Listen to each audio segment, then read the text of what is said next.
Hello all. Here I Komal Sharma welcomes you all at our YouTube channel Gargi Classes. So today I am going to describe another literary term as our series of literary terms have been going on. So now it's time to discuss all about the fourth alphabetical orders literary term, which is academic drama or school drama, we could name it. Academic drama or school drama, we could name this particular literary term. All right, then. So, what does it mean and how we use it in English literature? We will study about it. So, academic drama, a dramatic tradition, refers to a theatrical movement that emerged in mid 16th century during the Renaissance. So, this particular literary term,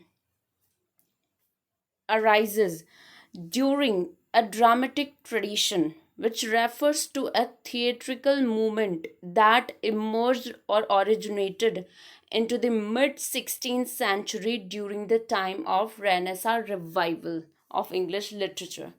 So during 16th century, when there was the era of revival, at in that particular era, this particular literary term, academic drama or school drama, originated. All right, then. So, this particular term dedicated to the study of classical dramas for the purpose of higher education. So, this particular academic drama or school dramas are dedicated only to the studies of classical dramas, classical or ancient dramas for the purpose of higher education, to enhance the values of higher education. Thus this particular term academic drama or school drama begin. Universities in England begin to produce the plays of Sophocles, Euripides, Plutarch, and Terence in the Greek and Roman languages, as well as neoclassical dramas too. So, during this particular period, during the time of Renaissance, the universities of England, which were Oxford and Cambridge University, began to produce the plays of ancient dramatists who were Sophocles, Euripides, Plutarch, and Terence. All these are the most renowned dramatists of ancient Greek era.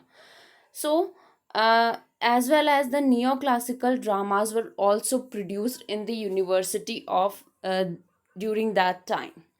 These classical and neoclassical productions were performed by young scholars at university in Cambridge and Oxford, at first in Latin, but later in vernacular.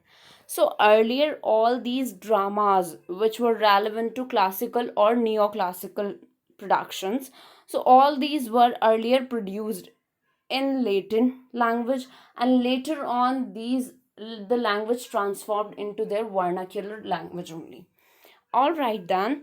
So these kind of dramas, the classical or neoclassical dramas, were produced in the university by the scholars or by the teachers or by the professors of that particular university, basically.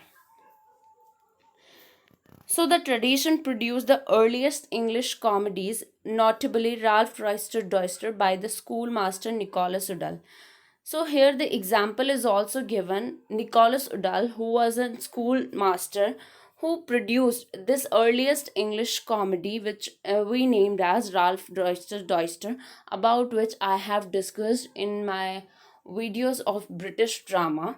This was the first English comedy, basically.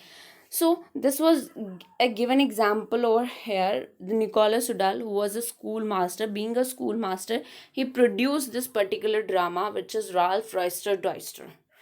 All right, then. So other European countries such as Spain and Italy adapted classical plays into mixture of Latin and vernacular drama. So European countries apart from England like Spain and Italy also adapted the classical plays into mixture of Latin and their own language, of course. So they produced such kind of dramas, classical or neoclassical drama, in university and schools by the professors or teachers of that particular universities into their mixed languages in Latin along with their own language, vernacular language, all right. These Spanish and Italian adaptation were used in teaching morals in schools and colleges. So these kind of Spanish or Italian adaptations were used in teaching morals in schools and colleges in order to taught the morality into the schools and colleges. Such kind of adaptation were accepted. Later on, the intellectual development of dramas in schools, universities, and inns of court in Europe allowed the emergence of the great playwrights of the late 16th century. So, such kind of dramas, the development of intellectual dramas in schools, universities, and in the inns of courts in Europe allowed the emergence or the origin of the great playwright of the 16th century. So hope you get the point that what does it mean by academic drama or the school drama, the particular classical or neoclassical dramas which were produced in schools and universities by the concerned teachers or the professors or the scholars in order to teach the morals to the students, of course. So this term is what we call academic drama or the school drama. Basically in our schools and colleges too, and right now this tradition is going on continuously in schools and colleges. We can see how they perform the dramas of the playwrights, well-renowned playwrights, upon the stage, in the whether in the mixture language in English, Latin, and their own vernacular language, or just they use English or the basic language of that in which that particular drama is written. So nowadays we also have been seeing such kind of things in our schools and universities too. All right then, so this is all about our academic drama or school drama, a well-renowned literary term. So thank you so much for watching this video.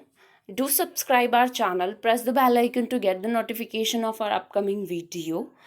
And of course, instead of commenting below, you can email us directly upon our email ID, which is gargiclasses.edu@gmail.com.